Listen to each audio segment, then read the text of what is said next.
ఉప్పలు, మల్కాజ్గిరి, కుత్బులాపూరు, మేడ్చలు, కూకట్పల్లి ఈ నియోజకవర్గాలన్నింటిలో కూడా ఎవరు గెలిచిర్రు? మొత్తం బీటీ బ్యాచ్ గెలిచింది. వాళ్ళు గెలవలే, అందులో వేరే పార్టీలలో గెలిచి బీటీ బ్యాచ్ అంటే తెలుసు కదా, బంగారు తెలంగాణ బ్యాచ్ అన్నట్టు. యూటీ బ్యాచ్ అంటే ఉద్యమం బ్యాచ్. ఉద్యమం బ్యాచ్ గెలవలే ఎవరు, మొత్తం బీటీ బ్యాచ్ గెలిచిర్రు. గెలిచిన వాళ్ళు అంతా ఇళ్ళకి వచ్చిర్రు అన్నట్టు. ఉప్పల్ నియోజకవర్గంలో మొదలంటే షేర్ సుభాష్ రెడ్డి అన్న, అది మన బేతి సుభాష్ రెడ్డి అన్న గెలిచిండు. కానీ మొన్న కాంగ్రెస్లో గెలిచిన ఉప్పల్ ఆయన కూడా కాంగ్రెస్ మనిషి లక్ష్మారెడ్డి లాస్ట్ మినిట్లో వచ్చి టికెట్ తీసుకొని ఆయన గెలిచి. మల్కాజ్గిరిలో అంటే మన మల్లారెడ్డి గారు అందులో టీడీపీలో గెలిచి ఆయన ఇటు వచ్చి. కుత్బులాపూర్లో వివేక్ గారు కూడా టీడీపీలో గెలిచి ఆయన ఇటే వచ్చి. మేడ్చల్లో కూడా same situation, Kukatpally same situation. వీళ్ళందరూ ఏంది అని అంటే ఉద్యమాలు చేసినటువంటి ప్రతి ఒక్క ప్రజల్ని కూడా అనగదొక్కి కంప్లీట్గా ఈ బంగారు తెలంగాణ బ్యాచ్ మొత్తం మేడ్చల్లో ఎందుకు వచ్చిరు వీళ్ళంటే అభివృద్ధి కోసం రాలే. ఎందుకంటే అభివృద్ధి అనేది ఏడ కనవలే నాకు మేడ్చల్లో తిరుగుతాయి. అంటే పై సోప్ టాప్ మంచిగా ఉంది, ఒకటో రెండో పెద్ద రోడ్లు ఉంటాయి, దాని చుట్టూ అన్ని ఇంటర్నేషనల్ బ్రాండ్స్ ఉంటాయి, ఓకే. వెనుక చూస్తే మాత్రం గల్లీలల్లా భయంకరమైన పరిస్థితి. ఎందుకు వచ్చింది వీళ్ళు, ఎందుకు వచ్చిరు ఈ బీటీ బ్యాచ్? తెలంగాణ డెవలప్ చేయడానికి వచ్చిన వాళ్ళు ఎవరు ఇట్లా ఉండరు. మరి 10 ఏళ్ళల్లో చాలా డెవలప్ చేసి ఉండొచ్చు. ఎందుకు వచ్చిరంటే చెరువుల కోసం, భూముల కోసం, పవర్ కోసం వచ్చి ప్రతి ఒక్కరు, ఇప్పుడు నేను చెప్పిన ప్రతి ఒక్క ఎమ్మెల్యే గారు స్థానికంగా చెరువుల కబ్జా, భూముల కబ్జా. ఇక నేను ఎన్ని చెప్పాలి డీటెయిల్స్ చెప్దామంటే భయంకరమైన పరిస్థితి ఉంది. ఇక్కడ మొత్తం కుత్బులాపూర్నైతే కబ్జాలపూర్ అని పెట్టేసారు. కూకట్పల్లి మొత్తం బ్లూ షీట్స్, ఎక్కడ చూడు బ్లూ షీట్సే. ఏం బ్లూ షీట్స్ ఏందో అర్థమే కావు, అన్ని బ్లూ షీట్స్ ఉన్నాయి ఎక్కడ చూస్తే అక్కడ. కానీ ఇన్ని ప్రైవేట్గా ఇంత డెవలప్ అయిన వీళ్ళు తప్పితే ఎక్కడ ఒక గవర్నమెంట్ హాస్పిటల్ లేదు. ఒక 100 పడకల హాస్పిటల్ ఇంత 32 లక్షల మందికి ఏ ఒక్క నియోజకవర్గంలో లేదు. నిజంగా నాకు ఆశ్చర్యం అనిపిస్తుంది. నేను నవ్వుకుంటున్నాను, నేను అక్కడెక్కడ ఆదిలాబాద్ పోయి అభివృద్ధి జరగలేదు అనుకుంటున్నా. మేడ్చల్ లేనిది ఇట్లా పరిస్థితి ఉందని. గమ్మత్ ఏంటంటే 6 అడుగుల బుల్లెట్ హెల్త్ మినిస్టర్ ఆయన ఎక్కడ కట్టలే మరి 100 పడకల హాస్పిటల్.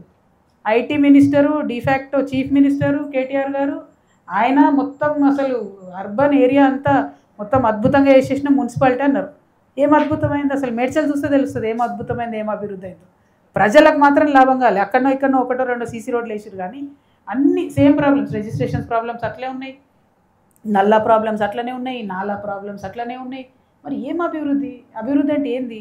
లైట్లు, రోడ్లు, ఇంటర్నేషనల్ బ్రాండ్లు, ఇంతేనా? మరి జనంకి ఏమైనా ఏం లేదా? దోమలు బుక్కుతున్నారు నిజంగా. దమ్మాయిగూడలో చూస్తేనైతే జనాలు ఘోరమైన పరిస్థితి ఉంది. ఈ ఇద్దరు కూడా మొత్తం చాలా చాలా డెవలప్ చేసినామని చెప్పుకునే బీఆర్ఎస్లో కూడా మేడ్చల్ అయితే అభివృద్ధి కాలేదు. కాంగ్రెస్ వచ్చినాక ఇక పెనంలోకి వెళ్ళి పొయ్యిల పడ్డ పరిస్థితి అయింది. ఆ మాత్రం అంతో ఇంతో జరిగింది కూడా కాంగ్రెస్ వచ్చినాక. మొత్తానికంటే మొత్తం కూడా అసలు ప్రజలకు కన్సర్న్ లేకుండా పోయింది. ఆ మాత్రం ఉన్న 5-6 హాస్పిటళ్లలో కూడా సూది ఉంటే దూది లేదు, దూది ఉంటే సూది లేదన్న పరిస్థితి ఉన్నది తప్పితే ఘోరమైన పరిస్థితి అయిపోయింది. 5 నగర్ ల్యాండ్ 170 ఎకరాల ల్యాండ్ ఉంటే ఐడిపిఎల్ ఎంప్లాయీస్ అందరు కలిసి నా దగ్గరకు వస్తే నేను ముఖ్యమంత్రికి వెళ్ళా, సార్ చాలా నిరుపేదలు ఇల్లు, వీళ్ళు 300 గజాలు ఎప్పుడు 4 పెళ్లి కింద కొనుక్కున్నారు, రెగ్యులరైజ్ చేయమంటే ముఖ్యమంత్రిని ఒప్పిస్తే నేను పొగిలేటి శ్రీనివాసరెడ్డి ఇప్పుడున్న రెవెన్యూ మంత్రి ఇద్దరం కలిసి ప్రయత్నం చేశాం.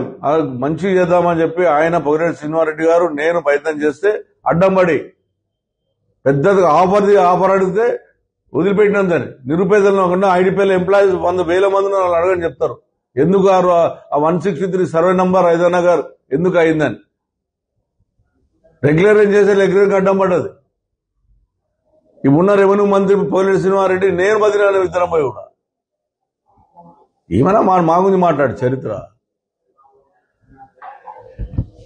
వేసుకొని 4 బండ్లు వేసుకొని 4 పిల్లల్ని వేసుకొని తిరిగి రౌడీజం చేసుకుంటా మేము వస్తున్న భయపడతారు. నీ హాస్పిటల్ కుక్కడపల్ల కుక్కలు అని తిరిగిపోతూనే ఉంటాయి, వచ్చి తీరుతూనే ఉంటాయి, పోతూనే ఉంటాయి.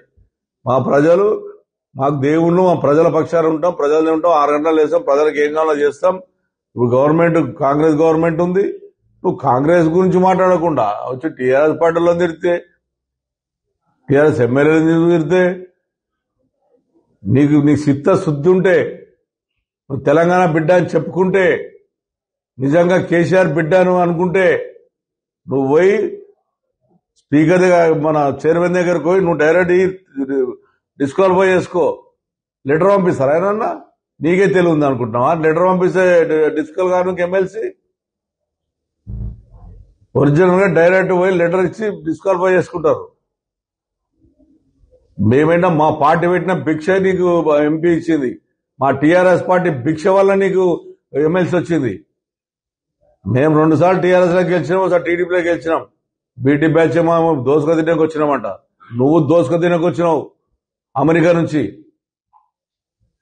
మేం కాదు, అమెరికా నుంచి వచ్చింది దోసుక తిన. నీకు నీ చరిత్ర మళ్ళొకసారి మళ్ళా మాట్లాడు. నీ చరిత్ర మొత్తం ఇస్తాయి. రోజు ఇదే పని పెట్టుకుంటా నీ గురించి.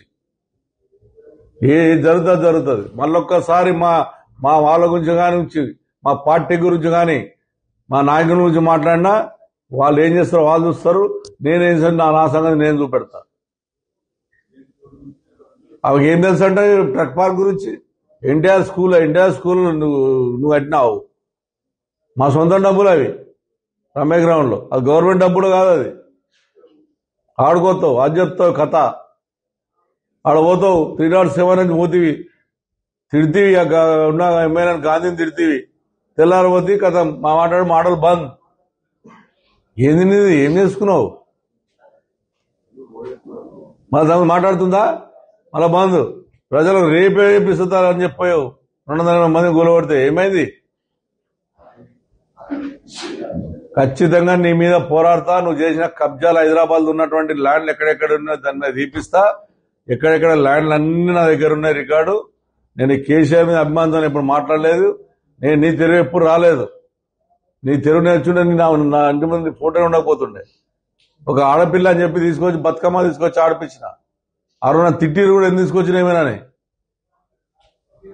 ఊర్లో ఆడనీళ్ళు ఏమైనా ఆడనేపోతే నన్ను బదిలాడు ఆడిపించిన. ఒక ఆడపిల్ల మెచ్చుకుంటుందా నేను? ఇలా ఇది తెలంగాణలో పైసలు ఇచ్చుకుంటా, 500 300 ఇచ్చుకుంటా, ఎంబడి తెంపుకుంటా, జిందాబాద్లు కొట్టిపించుకుంటా,